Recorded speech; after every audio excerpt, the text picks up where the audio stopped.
नमस्कार, खरी खरी लेकर हाजिर हूं मैं सर्वमित्रा। पिछले 25-26 सालों से दिल्ली में अपना सूखा खत्म होने का इंतजार कर रही बीजेपी ने अब दिल्ली चुनाव में रोज नए नए मुद्दों को लाकर एक तरफ तो आम आदमी पार्टी की सरकार को हटाने की तैयारी बीजेपी उसमें लगी हुई है और दूसरी तरफ खुद बीजेपी बहुत सोच समझकर अब कदम उठा रही है ताकि किसी तरह दिल्ली में जो उसकी जो पकड़ है वो थोड़ी मजबूत हो सके।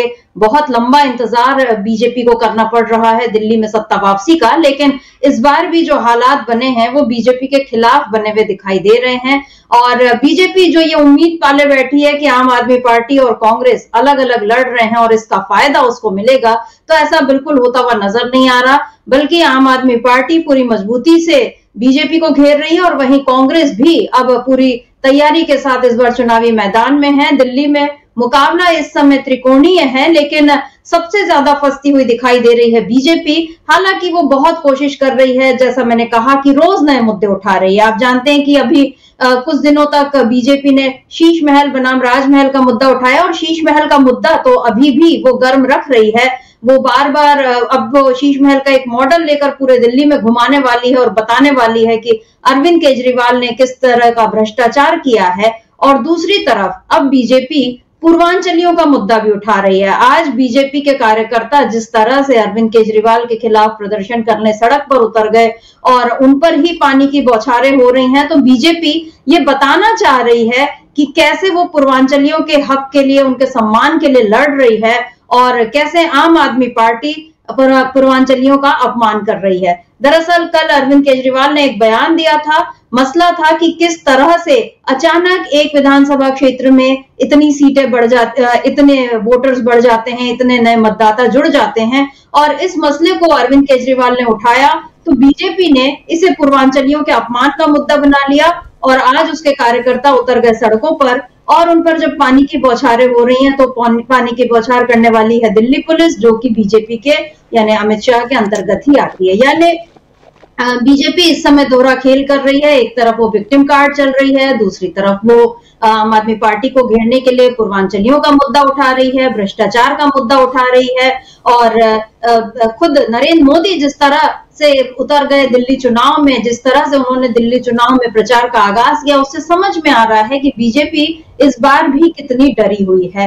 तो दिल्ली चुनाव में किस तरह रोज रोज नए आ रहे हैं मोड़ और कैसे ट्विस्ट ले रही हैं चुनावी घटनाएं, सियासी हलचलें, इन्हीं पर आज हम खरी खरी चर्चा करेंगे। और आपको मैं ये भी बता दूं कि अभी से आज रात तक बीजेपी अपनी दूसरी लिस्ट भी जारी कर सकती है। बहुत सोच समझकर बीजेपी सारे कदम उठा रही है। सारे एक एक सीट पर प्रत्याशियों का चयन वो काफी विचार मंथन के बाद कर रही है, लेकिन उसके बाद भी हालत ऐसी हो रही है कि कालकाजी सीट से जहां की रमेश बिधूड़ी है उम्मीदवार, उनको बदलने की चर्चा अब तेज हो गई है। तो फिर बीजेपी का ये कैसा विचार मंथन है और किस तरह की रणनीति अपना रही है बीजेपी, वो किस तरह से आक्रामकता के साथ और वही मुद्दों को, घिसे पिटे मुद्दों को उठाकर अपने विरोधी दलों को घेरना चाह रही है। लेकिन क्या जो दांव बीजेपी का लोकसभा चुनाव में काम कर गया या बाकी राज्यों में जिस तरह से उसको जीत मिल गई, क्या दिल्ली में बीजेपी का ये दांव काम करेगा?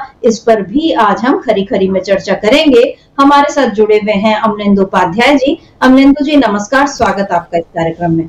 अमलेंदु जी, दिल्ली चुनाव में एक तरफ तो हम देख रहे हैं कि सुबह होती है खूब कुहासा छाया रहता है, तो कुछ ऐसा ही हाल सियासत का भी दिखाई दे रहा है कि पहले खूब कुहासा छाया रहता है, उसके बाद धीरे धीरे धूप निकलती है, थोड़ा मौसम खुलता है और चीजें साफ दिखनी शुरू होती हैं। लेकिन क्या दिल्ली चुनाव में चीजें साफ दिखनी अभी शुरू हुई हैं? खासतौर पे तब जबकि बीजेपी रोजाना नए नए मुद्दों पर आ रही है। एक मुद्दे को लेकर वो नहीं चल रही, वो हर नए दिन नया मुद्दा खड़ा करती है ताकि किसी तरह वो केजरीवाल को घेर सके, ताकि किसी तरह वो कांग्रेस को नाकारा साबित कर सके। कल केजरीवाल ने जो बयान दिया उस पर बीजेपी आज किस तरह से हमलावर हुई है हमने देखा है। पहले आज हम अपने दर्शकों को भी सुना देते हैं कि केजरीवाल ने आखिर क्या कहा, इसको पूर्वांचलियों के अपमान से जोड़ दिया। क्या कुछ कहा केजरीवाल ने, सुन लेते हैं। दूसरा हमने कहा 15 दिसंबर से कल तक 13,000 नए वोट बनने के लिए 1 लाख वोट की असेंबली है, छोटी सी असेंबली है, उसमें 13,000 नए लोग कहां से आ गए? 15 दिन में कहां से आ गए? पिछले 15 दिन में 13,000 नए वोट बनने की एप्लीकेशन आई है। जाहिर तौर पे ये यूपी और बिहार से ला के, यूपी आसपास के स्टेट से ला के फर्जी वोट बनवा रहे हैं ये लोग। तो हमने उनको ये कहा कि इस तरह के लार्ज स्केल पे एडिशन और डिलीशन हो रही है, तो 23,000 ये और 5,500 ये 18.5% वोट अगर किसी विधानसभा की इधर से उधर कर दी जाएंगी तो फिर चुनाव थोड़ी है, फिर तो केवल तमाशा है, नाटक है। तो अमरेंदु जी, मुद्दा था कि अचानक से इतने नए मतदाता कहां से आ गए, कैसे 18% की गड़बड़ हो रही है एक विधानसभा सीट पर। ऐसे बाकी विधानसभा सीट पर भी अगर की जाए तो बीजेपी के लिए खेल आसान हो जाएगा। वही खेल जो उसने हरियाणा में खेला, जो खेल उसने महाराष्ट्र में खेला, यहाँ तक कि लोकसभा चुनाव पे भी यही उस पर इल्जाम है कि बहुत सारी सीटों पर, कम से कम 80 सीटों पर ऐसे गड़बड़ हुई है जिसका फायदा बीजेपी को मिला है। तो केजरीवाल यहाँ पर वही बात रख रहे थे। उन्होंने कहा यूपी आसपास के दूसरे राज्यों से, कहीं उसमें उन्होंने ये नहीं कहा कि पूर्वांचल के मतदाताओं को यहाँ पर ले आए। हालांकि क्योंकि यूपी की बात भी अगर वो कर रहे हैं तो यूपी पूरा पूर्वांचल नहीं है, यूपी के भी जो दूसरे अंचल हैं वहां की भी बात हो रही है। लेकिन बीजेपी ने यहाँ जिस तरह से उनकी बात को तोड़ मरोड़ कर पेश किया, और न केवल पेश किया बल्कि आज अपने कार्यकर्ताओं को इस ठंड में छोड़ दिया कि आप जाओ और सड़क पर हंगामा करो, और फिर अपनी ही पुलिस से उन पर पानी की बौछारें भी करवा रही है। ये जो बीजेपी का ये जो दांव है, ये जो उसकी जो रणनीति है, ये जो उसकी मुद्दों को भटकाने की जो चालाकी है, क्या काम करेगी यहाँ पर? देखिए समिता जी, बीजेपी अपनी चालाकी तो करेगी, इसमें कोई शक नहीं है, और करना भी चाहिए। हर राजनीतिक दल को अपनी चालाकियाँ करनी चाहिए। भाई मुख्य लक्ष्य तो चुनाव जीतना है, वो किस तरीके से आप जीतते हैं ये आपकी रणनीति के ऊपर निर्भर करता है। लेकिन मुझे लगता है कि शायद यहाँ भारतीय जनता पार्टी थोड़ी सी चूक कर रही है। ये रणनीति उसकी कामयाब होने वाली नहीं है और ये बूमरैंग कर सकती है, मतलब उसी को नुकसान पहुँचा सकती है। क्योंकि जिस तरीके से पहले भारतीय जनता पार्टी के लोगों ने बाकायदा राज्यसभा में खड़े होकर यूपी और बिहार के लोगों को रोहिंग्या बता दिया था, और तुरंत संजय सिंह ने खड़े होकर इसका प्रतिवाद किया कि ये यूपी और बिहार के लोगों को रोहिंग्या बता रहे हैं, सीधे सीधे जेपी नड्डा का ही नाम लेकर उन्होंने कहा। तो भाई अगर जब भारतीय जनता पार्टी कह रही है कि वोट बढ़ाए जा रहे हैं रोहिंग्याओं के, तो भारतीय जनता पार्टी तो सीधे सीधे यूपी और बिहार के लोगों को रोहिंग्या बता दे रही है। और यही आपत्ति जताई थी संजय सिंह ने राज्यसभा में खड़े होकर, सीधे सीधे ऑन द स्पॉट पकड़ लिया था जेपी नड्डा को। जेपी नड्डा उसका कोई जवाब नहीं दे पाए थे। जेपी नड्डा राज्यसभा में इसका कोई जवाब नहीं दे पाए कि वो यूपी और बिहार के लोगों को रोहिंग्या क्यों कह रहे हैं। तो भारतीय जनता पार्टी खुद अपने राष्ट्रीय अध्यक्ष के राज्यसभा में दिए गए बयान पर पूरी तरीके से घिरी हुई है। तो अगर भारतीय जनता पार्टी इसको तोड़ने मरोड़ने की कोशिश करेगी तो फिर वो राज्यसभा की कार्रवाई का वीडियो निकालकर आम आदमी पार्टी को वायरल करना चाहिए कि जेपी नड्डा किस तरीके से यूपी बिहार के लोगों को रोहिंग्या बता रहे थे। तो ये वो आम आदमी पार्टी करती नहीं करती ये उसके ऊपर है। लेकिन भारतीय जनता पार्टी यहाँ निश्चित तौर पर फंसी हुई दिखाई पड़ती है, चूँकि जो मुद्दे भारतीय जनता पार्टी लेकर आ रही है, भाई अरविंद केजरीवाल कह रहे हैं कि यहाँ एक एक कॉन्स्टिट्यूंसी में 10 से 15,000 वोट बढ़ाए जा रहे हैं, फर्जी वोट बढ़ाए जा रहे हैं। और ये आरोप शर्मिष्ठा जी हरियाणा में भी लगे और यही आरोप महाराष्ट्र में भी लगे, और दोनों जगह भारतीय जनता पार्टी ने उसी तरीके से चुनाव जीत लिया। और जब राजीव कुमार की प्रेस कॉन्फ्रेंस हुई मुख्य चुनाव आयुक्त की, उन्होंने एक तरीके से साफ साफ कह दिया कि ये काम तो वो दिल्ली में भी करेंगे, इसी तरीके से करेंगे। और उन्होंने बताया कि साहब पिछले 2020 से लेकर अब तक का जो उन्होंने बताया कि साहब जो चुनाव हुए हैं उसमें 15 राज्यों में 15 विभिन्न पार्टियां चुनाव जीती हैं, उसमें बता दिया उन्होंने 2020 में जो है वो आरजेडी बिहार में चुनाव जीती है। यानी असली बात बता गए थे कि जीता कौन था और बाद में जिता किसको दिया गया। उसके लिए अभी तक राजीव कुमार ने कोई माफ़ी नहीं मांगी है, कोई स्पष्टीकरण जारी नहीं किया कि भाई 2020 में उन्होंने आरजेडी को जीता हुआ क्यों दिखा दिया। इसका मतलब ये है कि ओरिजिनली आरजेडी जीती थी और बाद में वहाँ जिता दिया गया एनडीए को। तो यानी ये भी उन्होंने संकेत दे दिया कि किस तरीके से यहाँ भी चुनाव आयोग काम करेगा। तो अरविंद केजरीवाल जो आरोप लगा रहे हैं, और उस पर अरविंद केजरीवाल की पार्टी के लोग कल जाकर मिले भी चुनाव आयोग से, और चुनाव आयोग ने दिल्ली के मुख्य चुनाव अधिकारी को आदेश भी दिया है कि भाई जो आम आदमी पार्टी के आरोप हैं उन पर आप जांच कर लीजिए।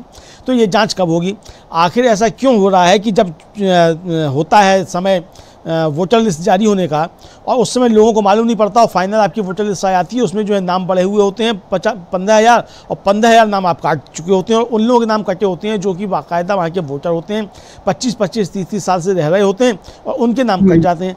हमारे ही संवाददाता इकरार को एक व्यक्ति मिल गया और हमारे यहाँ वीडियो पड़ा हुआ है, उसने बताया कि वो 30 साल से रह रहा है और उसका वोट था और उसका वोट काट दिया गया। तो ये तो चुनाव आयोग के ऊपर जो सवाल हैं ये तो सामने आ रहे हैं। तो इस तरीके की रिपोर्ट्स अरविंद केजरीवाल ने बाकायदा सबूतों के साथ जो था वो प्रेस कॉन्फ्रेंस की थी, बताया था कि कितने वोट काटे गए और किसने काटे। यहाँ तक कि आम आदमी पार्टी की जो राज्यसभा सदस्य हैं संजय सिंह, उनकी पत्नी का नाम काटने के लिए दे दिया गया, भारतीय जनता पार्टी के लोगों ने दिया। और डीएम जो है वो कह रहा है कि साहब आम आदमी पार्टी के लोग जो मुझसे मांग रहे हैं ये कि आप बताइए कि किसने नाम काटने के लिए। भाई क्यों नहीं बताएंगे आप किसने नाम काटने के लिए आवेदन दिया है? अगर एक कॉन्स्टिट्यूंसी में 15,000 नाम काटे जा रहे हैं और 15,000 नाम काटने के लिए फॉर्म 7 कौन व्यक्ति भर रहा है, तो ये क्यों नहीं पूछा जाएगा कि किसके कहने पर नाम काटे जा रहे हैं? ये तो आपको बताना पड़ेगा। तो ये जाहिर सी बात है कि चुनाव आयोग भारतीय जनता पार्टी के साथ जो मिलकर गड़बड़ियाँ कर रहा है उसके लिए आम आदमी पार्टी ने इसके खुलासे किए हैं और उस पर उन्होंने सवाल निश्चित तौर पर उठाए हैं। और इन सवालों के जवाब से भारतीय जनता पार्टी परेशान क्यों है, इसके जवाब क्यों नहीं दे रही भारतीय जनता पार्टी और चुनाव आयोग ये सवालों के जवाब क्यों नहीं दे रहा शर्मिष्ठा जी, इसलिए सवाल तो बनता ही है। जी बिल्कुल, जो सवाल उठाए हैं अरविंद केजरीवाल ने उसका जवाब देना चाहिए चुनाव आयोग को, और वो जब जवाब देगा तब देगा। लेकिन बीजेपी उससे पहले इस एक गंभीर मुद्दे को किस तरह से पूर्वांचलियों से जोड़कर और एक अनावश्यक दरार पैदा करने की कोशिश कर रही है वो एकदम साफ समझ में आ रहा है। और बीजेपी की इसी विभाजनकारी नीति का जिक्र हमेशा से इंडिया गठबंधन के जो लोग हैं वो करते रहे हैं। तमाम दल इस तरह से इस ओर से आगाह करते रहे हैं कि बीजेपी कैसे बांटो और राज करो की नीति पर चलती है। और जिस तरह से वो पूर्वांचलियों के अपमान का मुद्दा उसने यहाँ पर उठाया है उस पर आम आदमी पार्टी ने भी तुरंत ही जवाब दिया है। अभी थोड़ी देर पहले जो वो प्रेस कॉन्फ्रेंस हुई थी, संजय सिंह और सौरभ भारद्वाज ने उस पर करारा हमला भी किया। संजय सिंह ने क्या कुछ कहा सुन लेते हैं, क्योंकि उसमें यहाँ उन्होंने जिसका जिक्र आपने किया उन्होंने खुद बताया कि कैसे राज्यसभा में उन्होंने इस बारे में जेपी नड्डा से जवाब मांगा था और उन्होंने कहा था कि आप ऐसा कैसे कह सकते हैं। क्या कुछ कहा संजय सिंह ने, सुन लेते हैं। सर, गिरिराज सिंह का भी बयान आया इस मुद्दे में, कह रहा है कि जिन लोगों ने आपको सीएम बनाया था, जिनको सत्ता में आए थे, उनको धोखा दिया है, नमक हराम तक कह दिया केजरीवाल। देखो ऐसा है, गिरिराज सिंह क्या कह रहे हैं, कौन क्या कह रहा है उसको छोड़ दो। इनके मुंह से कभी आवाज निकली? पार्लियामेंट में उठा के रिकॉर्ड देखिए, इनके मुंह से आवाज निकली जब नड्डा जी कह रहे थे कि ये रोहिंग्या है, यूपी बिहार के पूर्वांचल के लोग घुसपैठियां हैं, बांग्लादेशी हैं, एक भी भाजपाई के मुंह से आवाज निकली? तब मैं लड़ रहा था वहां पे सदन में, सारे भाजपाई चीख रहे थे एक तरफ से, किसी की हिम्मत नहीं हो रही थी बोलने की। ये लोग बात करेंगे? जब सूरत में हमारे भाइयों को, यूपी बिहार के लोगों को पीटा गया, मैंने देश की संसद में मामला उठाया, इनके मुंह से आवाज निकली कभी? इनको पता है यूपी बिहार पूर्वांचल का सम्मान। काफी गुस्से में संजय सिंह और उन्होंने साफ साफ पूछ लिया। और गिरिराज सिंह ने जिस तरह से अब नमक हराम बोला है, तो आज आम आदमी पार्टी ने बीजेपी को गाली गलौज पार्टी तक बोल दिया कि यहाँ के लोग जो हैं ये केवल इसी भाषा में बात करते हैं और पूरी तरह से घेरा है। सौरभ भारद्वाज ने भी आज कुछ तल्ख हमले किए और क्या कुछ कहते हैं सौरभ भारद्वाज, उसको भी सुन लेते हैं। वोट खरीदने के लिए पैसे देना करप्ट प्रैक्टिसेस की डेफिनेशन में सीधे तौर पे आता है। ये करप्ट प्रैक्टिस है, ये भ्रष्टाचार है। जो खुल्लम खुल्ला करप्ट प्रैक्टिस दिल्ली के अंदर लगातार जारी है, चुनावों की आचार संहिता लगने के बावजूद। मगर उससे भी बड़ी चिंता की बात यह है कि ये भी अब बात कही जा रही है कि करप्शन के अंदर भी करप्शन किया जा रहा है, भ्रष्टाचार के अंदर भी भ्रष्टाचार किया जा रहा है। सिर्फ ये भ्रष्टाचार नहीं है कि 1100 रुपए दिया जा रहा है, इसमें भी भ्रष्टाचार दिया जा रहा है कि पैसा 10,000 आ रहा है और दिया 1,000 रुपए जा रहा है, 9,000 रुपए जेब में जा रहा है। ये तो बहुत शर्म की बात है। अब निंदु जी, यहाँ पर आम आदमी पार्टी ने बीजेपी पर एकदम से ऐसा पलटवार किया है जिसके लिए शायद बीजेपी भी तैयार नहीं होगी, क्योंकि एक तरफ तो आम आदमी पार्टी ने यह मुद्दा उठा दिया कि आप मतदाताओं को खरीदने की कोशिश कर रहे हैं, 10-10 हजार रुपए आपने बांटने के लिए दिए, लेकिन उसके साथ उसने एक दूसरा खुलासा ये किया है या आरोप ये लगाया है कि जो 10,000 दिए उसमें भी आप पूरे नहीं दे रहे हो, उसमें भी केवल आप 1,000 दे रहे हो और 9,000 अपनी जेब में रख रहे हो। यानी यहाँ पर बीजेपी के भीतर आग लगाने का काम, क्योंकि अब नेता जो है वो जिन लोगों को अगर मान लीजिए इस आरोप में कोई सच्चाई है और वो रुपए बांटने दिए गए हैं, तो यहाँ पर संदेह जो है आपस में बढ़ेगा बीजेपी के लोगों में कि इसने 10,000 पूरे दिए या इसने 9,000 दिए और 9,000 अपनी जेब में रखे और 1,000 दिए। तो एक तो ये खेल कर गई है आम आदमी पार्टी यहाँ पर, इस बारे में आप क्या कहेंगे? और दूसरा ये जो चुनाव आयोग पर भी क्या ये सवाल नहीं है, क्योंकि आदर्श आचार संहिता लगी हुई है और चाहे न भी लगी हो, लेकिन अगर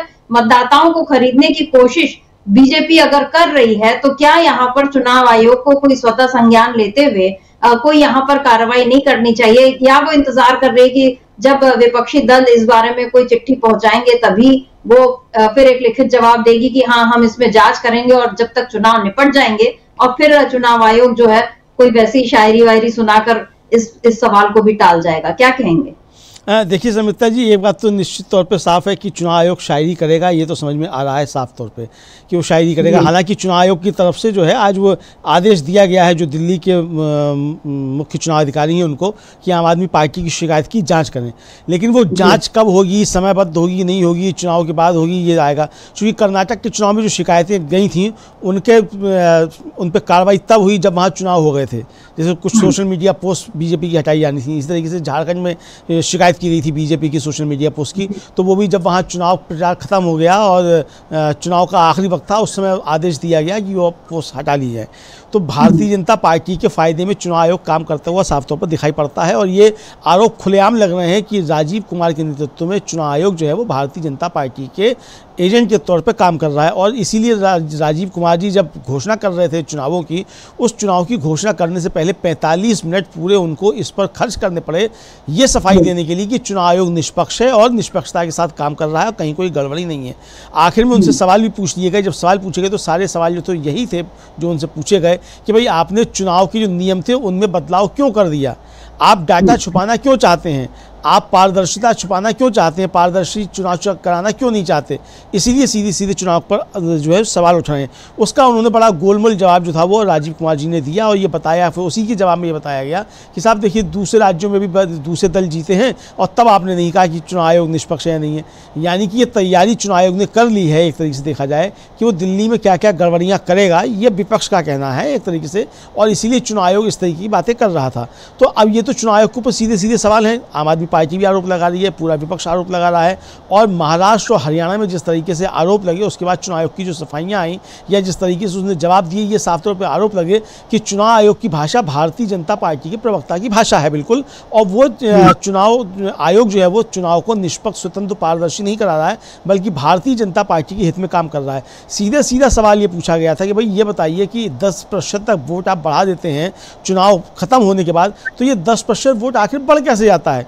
आपने चुनाव सुप्रीम कोर्ट में खड़े होकर कहा कि भाई आपका जो वोटर टर्नआउट ऐप है वो अब ठीक हो गया है, 2019 में उसमें गड़बड़ियाँ थी, वो गड़बड़ियाँ दूर कर ली गई हैं और वो टाइम टू टाइम बिल्कुल सही समय पे अपडेट होता है। फिर ये सवाल उठता है कि अगर 9 बजे आप बता रहे हैं कि साहब 2% वोट पड़ चुके, 11 बजे आप बता रहे हैं कि 11% वोट पड़ चुका, इसी तरीके से आप 5 बजे बता रहे हैं कि भाई 50% वोट पड़ चुका, तो ये अगर आपने 5 बजे बता दिया कि वोट पड़ चुका 50%, तो 9 बजे पड़ा था 2% वोट, तो क्या वो डाटा सही था? आप कहते हैं कि वो डाटा सही था। अगर वो डाटा सही था तो फिर रात को 10 बजे और फिर अगले दिन सुबह 11 बजे और 10 दिन के बाद जो है वो ये वोट प्रतिशत 10% कैसे बढ़ा जाता है जी? इसका चुनाव आयोग के पास क्या है? या तो आप जो 10 दिन बाद जो डाटा बढ़ाने 10% वो गलत है, या फिर आप जो 2 बजे बता रहे हैं, 9 बजे बता रहे हैं, 5 बजे बता रहे हैं वो गलत है। तो दो में से एक तो डाटा गलत होगा। अगर आप दिन भर जो डाटा बता रहे हैं कि वो सही है तो फिर आप कहिए कि भी जो आपने 10 दिन बाद वोट बढ़ाए वो आपके गलत थे। तो आखिर 10% तक वोट कैसे बढ़ जाता है? और अगर 10% वोट बढ़ रहा है तो 10% वोट बढ़ने के समिता जी कहीं तो 5 बजे के बाद लंबी लंबी लाइनें लगी होंगी। जी बिल्कुल। तो उन बूथों के आपको देने में दिक्कत क्या है कि भाई इन बूथों पर 5 बजे के बाद लंबी लंबी कतारें लगी हुई थी। तो ये जो डाटा छुपाने का कानून कर दिया सरकार ने, बना दिया और चुनाव आयोग की सहमति से बनाया, चुनाव के कहने पर बनाया, इसका मतलब कोई बड़ी धांधलियाँ इन चुनाव में की गई हैं, चाहे वो लोकसभा का चुनाव हो, चाहे वो हरियाणा का चुनाव हो और चाहे वो महाराष्ट्र का चुनाव हो। और महमूद पराचा एडवोकेट, जिनकी याचिका पर जो था पंजाब और हरियाणा हाई कोर्ट ने आदेश दिया था, उनके 2 वीडियो हमारे यहाँ पड़े हुए हैं। उनसे 2 बार हमारी जो कंसल्टिंग एडिटर है पुष्रा खानम, उन्होंने बातचीत की। वो साफ तौर पर बता रहे हैं कि किस तरीके से चुनाव आयोग पकड़ा गया है और चुनाव आयोग पकड़ा गया है। तो ये अब ये चुनाव आयोग का महमूद पराचा के बीच का झगड़ा है और अदालत के बीच का झगड़ा है। मुझे लगता है कि अदालत को भी इसमें हस्तक्षेप करना चाहिए और हो सकता है अदालत इसमें हस्तक्षेप करे भी। लेकिन जो आम आदमी पार्टी आरोप लगा रही है, उन आरोपों के जवाब चुनाव आयोग ने अभी तक नहीं दिए। तो ये साफ तौर पर समझा जा सकता है कि इन आरोपों में कहीं ना कहीं कोई सत्यता है। और राजीव कुमार को जिस तरीके से सफाइयाँ देनी पड़ी 45 मिनट तक, और उन सफाइयों में उन्होंने कोई नई बात नहीं कही, ये साफ जाहिर करता है कि कुछ ना कुछ गड़बड़ियाँ तो दिल्ली के चुनाव में हो रही हैं और आम आदमी पार्टी ने वो गड़बड़ियाँ पकड़ ली हैं। समिता जी जी बिल्कुल, पिछले लगातार 2-3 बार से ऐसा हो रहा है कि चुनाव आयोग किसी राज्य के जब विधानसभा चुनाव की तारीखों का ऐलान करने के लिए प्रेस कॉन्फ्रेंस करता है तो उसमें तमाम तरह के सवाल उठते हैं कि आने वाले चुनाव में क्या पूरी निष्पक्षता और पारदर्शिता रहेगी, क्योंकि पिछले चुनाव में ऐसा हुआ। हमेशा ये सवाल उठ रहे हैं और हर बार हम ये देख रहे हैं कि पहले से तैयार रटे रटे जवाब, और क्योंकि शायरी भी ऐसा तो नहीं है कि वो आशु कवि हैं और तुरंत उन्होंने पंक्तियां रच ली, वो पहले से तैयार करके आते हैं कि मुझे इस बात पर ये जवाब देना है, ताकि लोगों का ध्यान उस पर चला जाए कि मैंने क्या कहा, कैसे कविताई अंदाज में मैंने बात की, लोग उसकी चर्चा करते रहें और असल सवाल जो हैं वो दब जाते हैं कि क्या चुनाव आयोग के जरिए बीजेपी कोई धांधली करवाती है चुनाव में या नहीं। क्योंकि बार बार जब सवाल उठ रहे हैं और जिस तरह के फैसले केंद्र सरकार ले रही है, उससे समझ में आता है कि कोई गड़बड़ है जिसको छुपाने की पूरी कोशिश हो रही है। और इस बार बीजेपी जिस तरह से दिल्ली में भी बार बार ये दावा कर रही है कि अब उसी की सरकार आएगी और केजरीवाल को वो इसी नाम पर घेर रही है कि आप भ्रष्टाचार को खत्म करने के उसकी मुहिम से आप निकले और आपने एक पार्टी बनाई और आप आम आदमी पार्टी आपने बनाई, लेकिन अब आप खास आदमियों की तरह रह रहे हैं, क्योंकि जो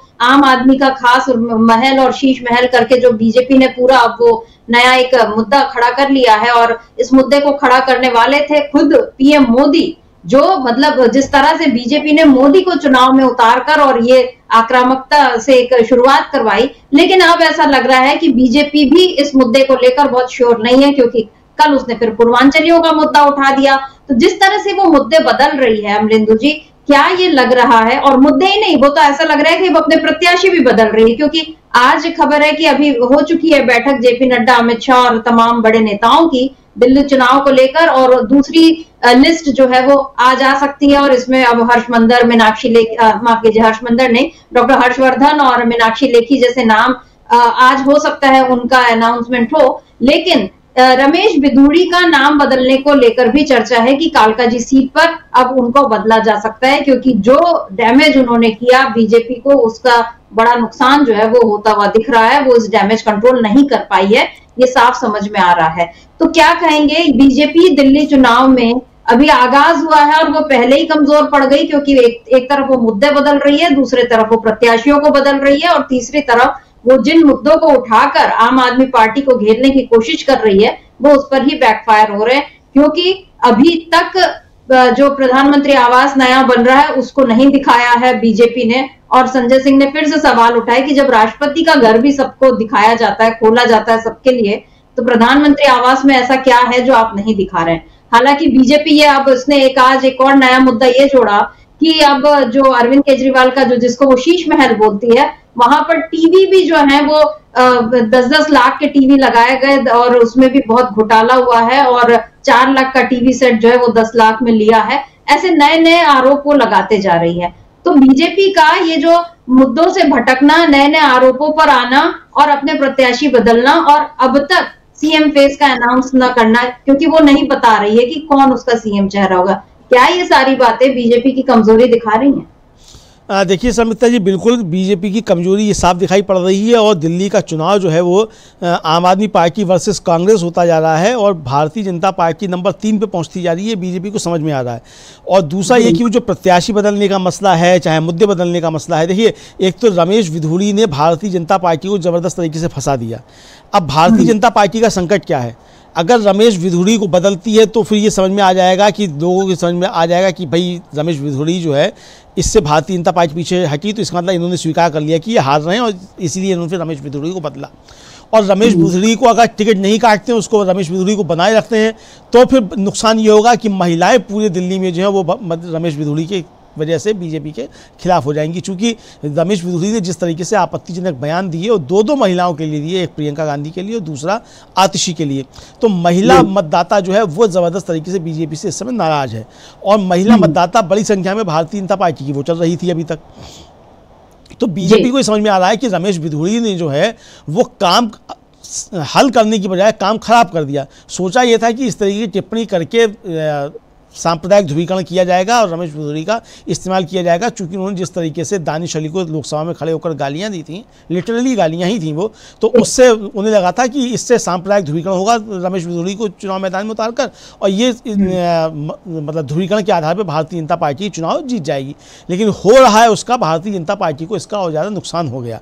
तो अब भारतीय जनता पार्टी के सामने दोहरा संकट ये आ गया कि अगर रमेश विधुड़ी का टिकट काटते हैं तो संदेश ये जाता है कि इन्होंने हार मान ली पहले ही, इसलिए रमेश विधुड़ी का टिकट काटते हैं, और नहीं काटते हैं टिकट रमेश विधुड़ी का तो वैसे और ज़्यादा नुकसान हो रहा है। तो यानी हर तरीके से नुकसान जो है वो भारतीय जनता पार्टी को हो रहा है। यानी खरबूजा चाहे चाकू पे गिरे और चाहे चाकू खरबूजे पे गिरे, कटना खरबूजा ये तो ये कटना भारतीय जनता पार्टी को ही, ये समझ में आ रहा है। फिर चाहे वो कितना एक है और सेफ है, कटेंगे तो बटेंगे नारा देते रहे, लेकिन कटना भारतीय जनता पार्टी को, ये साफ समझ में भारतीय जनता पार्टी को आ गया। तो एक तो समिता जी ये है।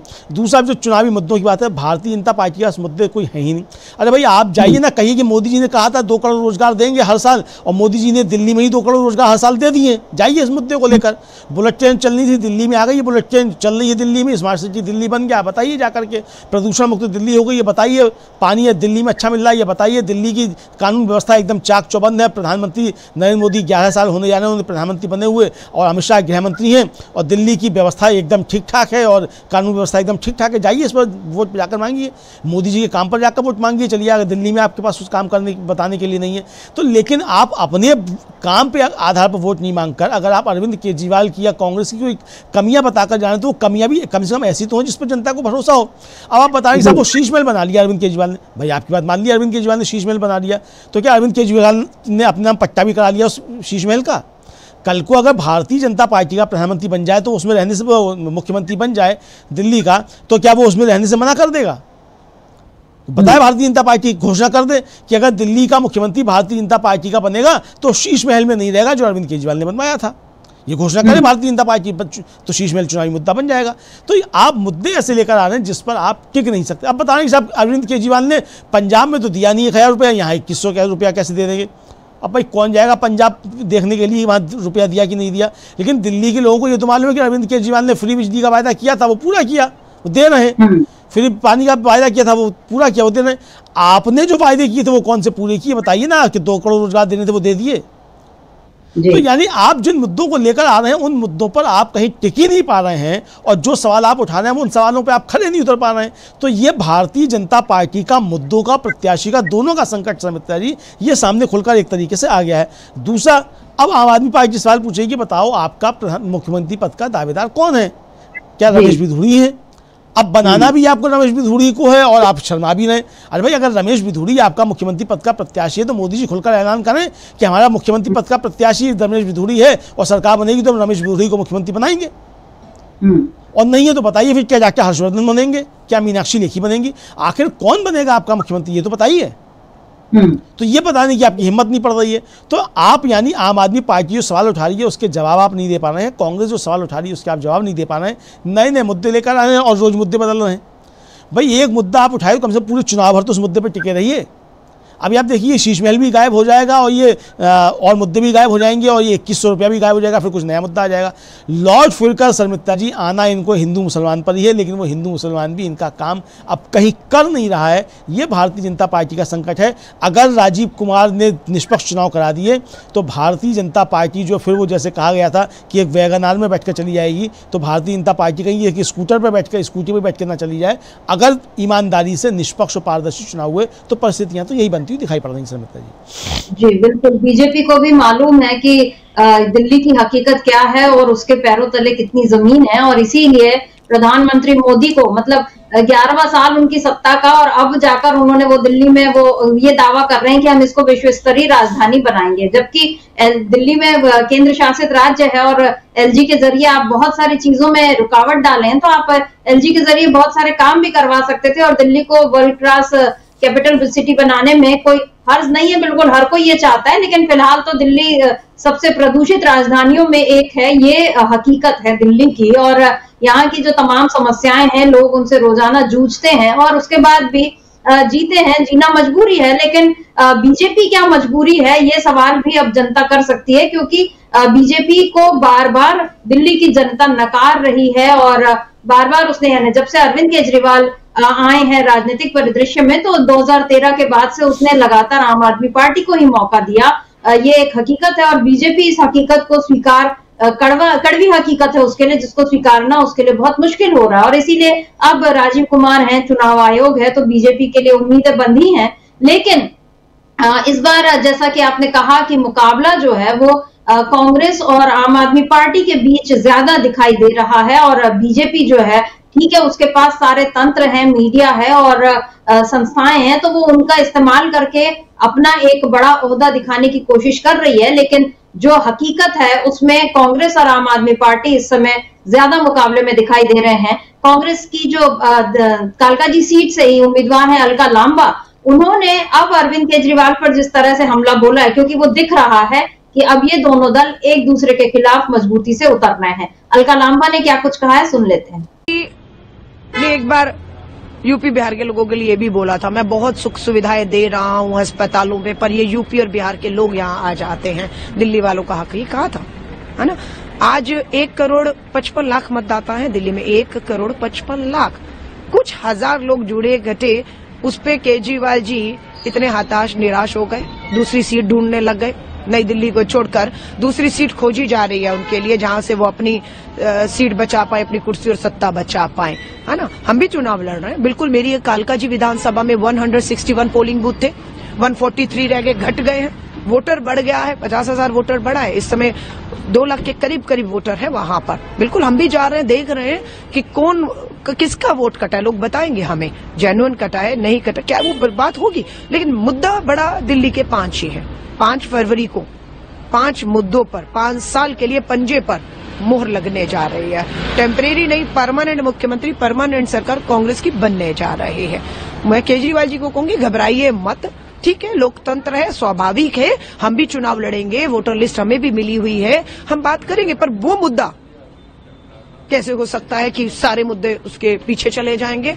हम ये भाजपा को भी नहीं करने देंगे और ना आम आदमी को करने देंगे। शीश महल और ये पैसा और वो पैसा, तू मैं अब दिल्ली थक चुकी है। दिल्ली अब अगले 5 साल इन तू मैं में दिल्ली के बर्बाद नहीं होना चाह रहा। पानी के लिए आज भी लोग जूझ रहे हैं। मैं पूरे कालकाजी में हूँ, लोगों को पानी पीने का 24 घंटे साफ पानी नहीं मिल रहा है। जाकर पूछिए, मोटरें चला चला के थक जाते हैं कि पानी आ रहा होगा। केजरीवाल जी ने एक टूटी ऑन की और नलके से पानी पिया और बोला जी 3री मंजिल बिना मोटर के पानी जा रहा है, देखो मैं पी रहा हूँ। दूसरी तस्वीर नहीं दिखी आपकी, आइए मैं आपको लेकर चलती हूँ। अतिशी मरलीना को ही कह रही हूँ, आइए। अब तो स्वाति मालीवाल भी मैं देख रही हूँ, राज्यसभा सांसद है, आम आदमी पार्टी की, लड़ रही है दिल्ली के विकास के मुद्दों पर सवाल पूछ रही है। अतिशी मरलीना से स्वाति मालीवाल कालकाजी में जवाब नहीं है, उनके पास जवाब नहीं है ना। सो बेनकाब हो रहे हैं, बिल्कुल उल्टी गिनती शुरू है।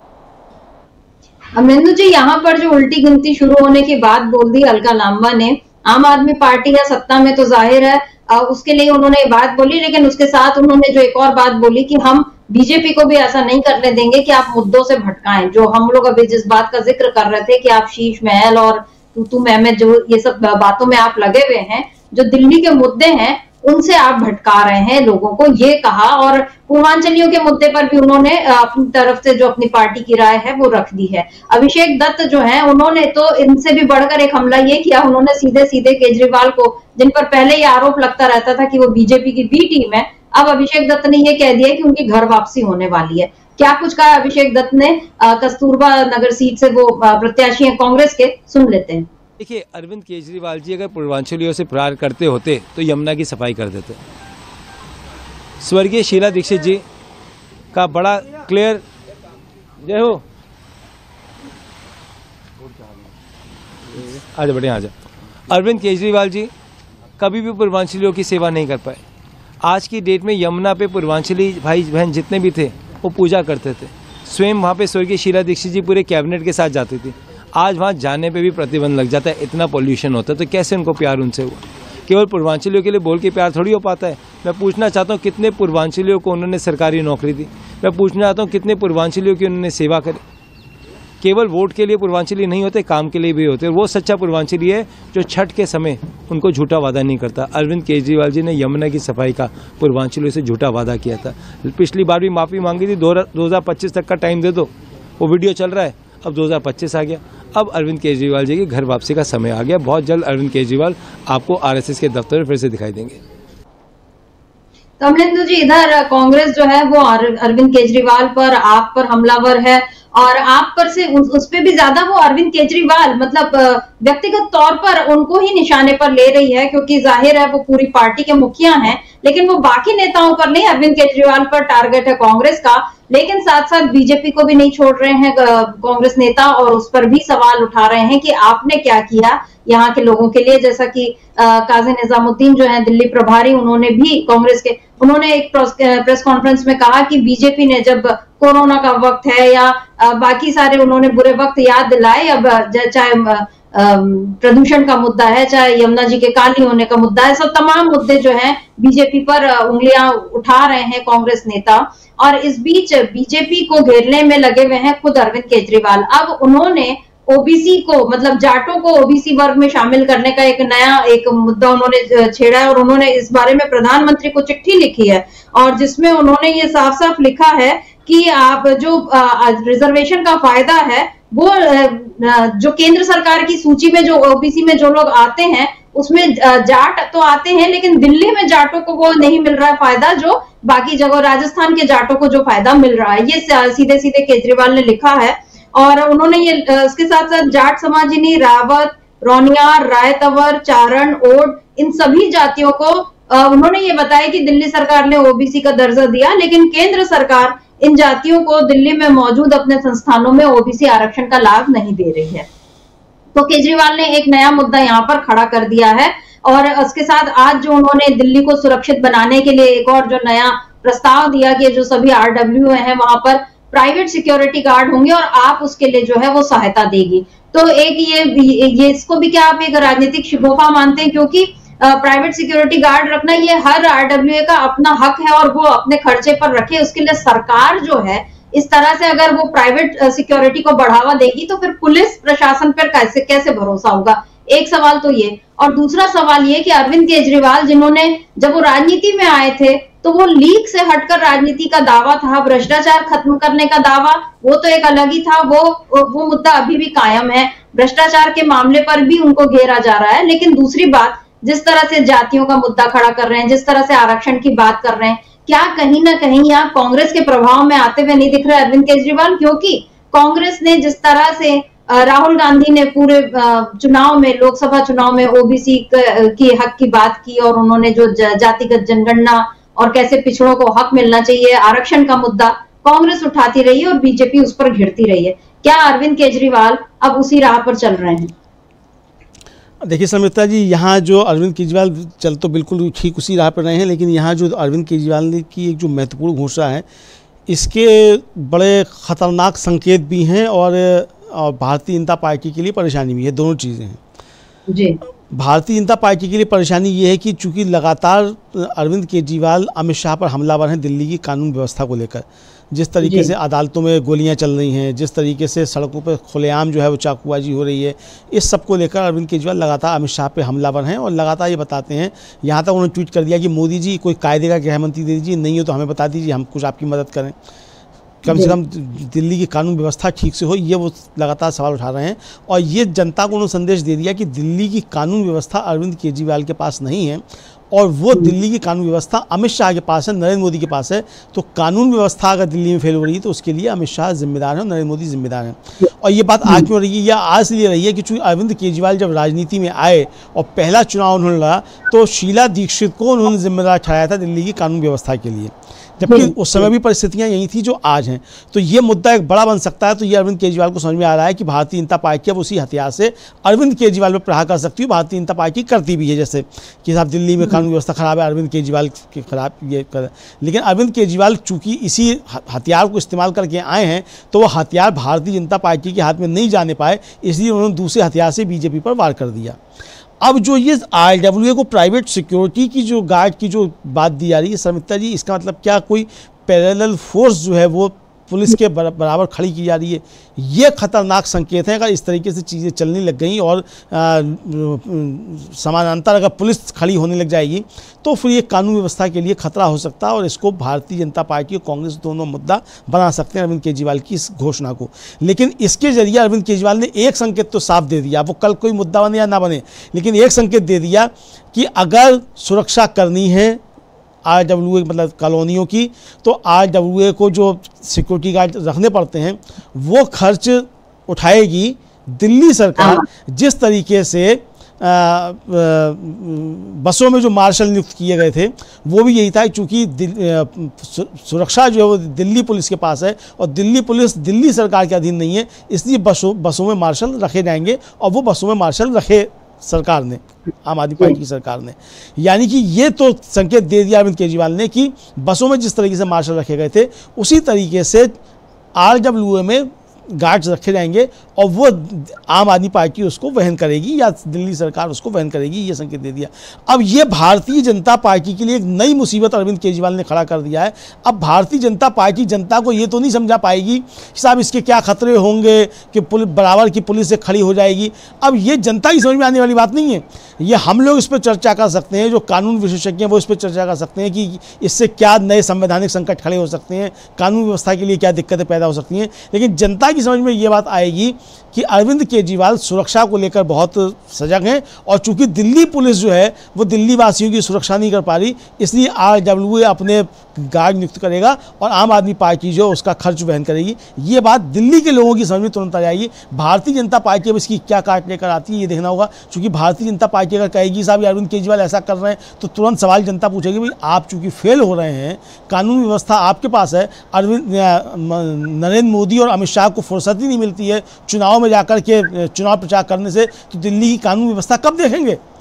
आखिर दिल्ली की कानून व्यवस्था को लेकर अमित शाह ने दिल्ली के पुलिस अधिकारियों से आखिरी बैठक कब की थी? और 6 साल हो गए लगातार अमित शाह को गृह मंत्री होते हुए, तो अमित शाह आखिर गृह मंत्री हैं तो कितनी बार दिल्ली के पुलिस अधिकारियों से उन्होंने इस पर चर्चा की? ये सवाल अब दिल्ली की जनता पूछेगी। तो भारतीय जनता पार्टी ये सवालों के जवाब नहीं दे पाएगी। तो ये जो ट्रंप कार्ड चला है अरविंद केजरीवाल ने, ये भारतीय जनता पार्टी के लिए बड़ी मुसीबत खड़ा करने वाला है मित्रा जी।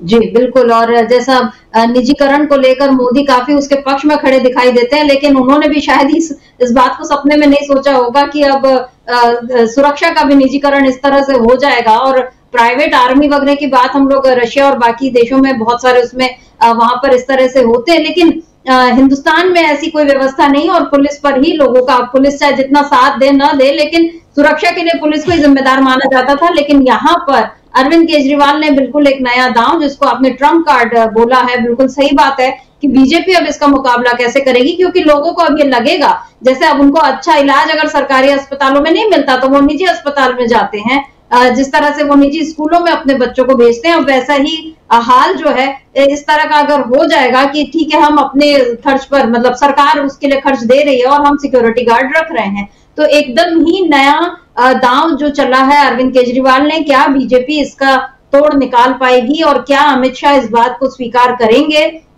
कि उनके रहते जो है दिल्ली पुलिस ने अच्छा काम नहीं किया या कानून व्यवस्था कमजोर पड़ी है? क्या वो ये साबित कर पाएंगे कि दिल्ली जो है वो क्राइम कैपिटल नहीं है, जो आरोप अरविंद केजरीवाल ने लगाया है? तो कुल मिलाकर दिल्ली चुनाव में रोज नए नए मोड़ आते जा रहे हैं, और हम ये देख रहे हैं कि बीजेपी जितना आक्रामक होकर आम आदमी पार्टी को घेरने की कोशिश करती है, उसका उसकी दुगनी ताकत से आम आदमी पार्टी जो है वो बीजेपी को जवाब दे रही है। उसकी पूरी एक पंक्ति, पहली पंक्ति को बीजेपी के शासन में जेल भेज दिया गया। जो शराब घोटाले का आरोप था वो तमाम चीजें हुई, लेकिन उसके बाद भी आम आदमी पार्टी जिस मजबूती के साथ इस समय जवाब देती हुई दिखाई दे रही है बीजेपी को, उसमें ऐसा लग नहीं रहा कि दिल्ली में अभी भी बीजेपी का कोई भविष्य है। और इस बार जो मुकाबला है उसमें आम आदमी पार्टी और उसके मुकाबले में जो खड़ी है कांग्रेस, क्या इन दोनों के आपसी उसमें कोई नया समीकरण उभर कर आएगा, ये भी एक देखने वाली बात रहेगी। तो फिलहाल दिल्ली चुनाव में और क्या क्या नए नए मोड़ आएंगे, कैसे नए नए ट्विस्ट और टर्न्स आते हैं, इस पर हमारी नजर बनी रहेगी। फिलहाल इस चर्चा को हम यहीं रोकते हैं। अमलेंदु जी, आपका बहुत बहुत शुक्रिया, और शुक्रिया आप तमाम दर्शकों का जो आप हमारे साथ जुड़े और आपने इस चर्चा को ध्यान से सुना। आगे भी आप बने रहिए डीबी लाइव के साथ और देखते रहिए डीबी लाइव। नमस्कार।